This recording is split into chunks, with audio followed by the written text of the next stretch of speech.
ஹலோங்க.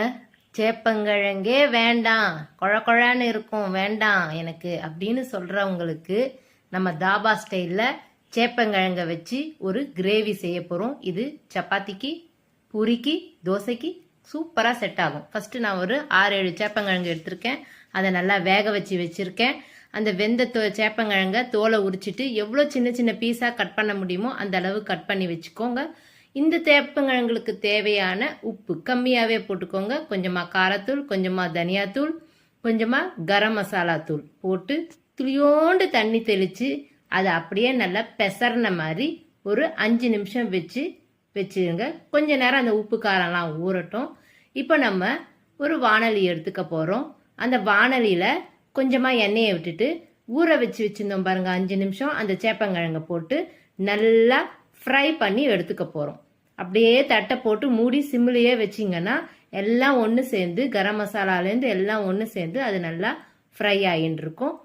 அது நல்லா ஃப்ரை ஆகிட்டே இருக்கட்டும். இப்போ இன்னொரு வானொலி எடுத்துக்கலாம். அந்த பேனில் கொஞ்சமாக ஏலக்காய், பட்டை, கிராம்பு இவங்களை எண்ணெயில் பொரிச்சிட்டு கொஞ்சமாக சீரகத்தை போட்டு பொரிச்சிட்டு கொஞ்சமாக வெங்காயத்தை போட்டு நல்லா வதக்கி விட்டுருங்க. வெங்காயம் நல்லா வதங்கட்டும், பொன்னிறமாக வதங்கட்டும் வெங்காயம். இப்போ நம்ம ஒரு மிக்சி ஜார் எடுத்துக்க போகிறோம். அந்த மிக்சி ஜாரில் நம்ம ஒரு தக்காளி, 4 பச்சை மிளகா, கொஞ்சமாக பூண்டு, கொஞ்சமாக இஞ்சி, கொஞ்சமாக வேர்க்கடலை எல்லாத்தையும் ஒன்றா சேர்த்து நல்லா ஒரு பேஸ்ட்டாக அரைக்க போகிறோங்க.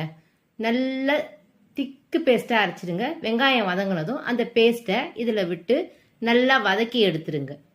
கொஞ்சம் நல்லா வதங்கட்டும். இப்போது நம்ம தயிர் விட போகிறோம்.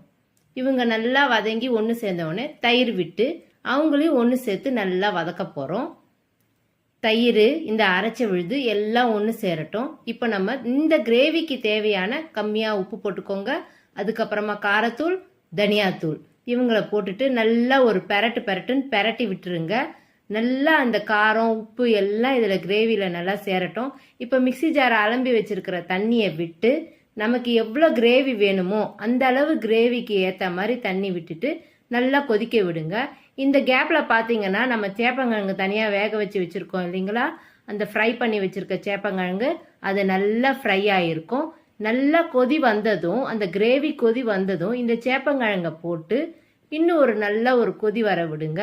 இப்போ இதோட காரம் எல்லாமே சேர்ந்து சேப்பங்கிழங்கோட உப்பு, காரம், கரம் மசாலா எல்லாம் இந்த கிரேவியில் இறங்கும். இறக்குறச்சே கொஞ்சமாக கொத்தமல்லி நல்லா பொடியாக நறுக்கி அவங்க தலையில நல்லா பூ போல தூவி விட்டுருவோம். இப்போ நம்ம அழகாக சூப்பராக சப்பாத்தி செய்து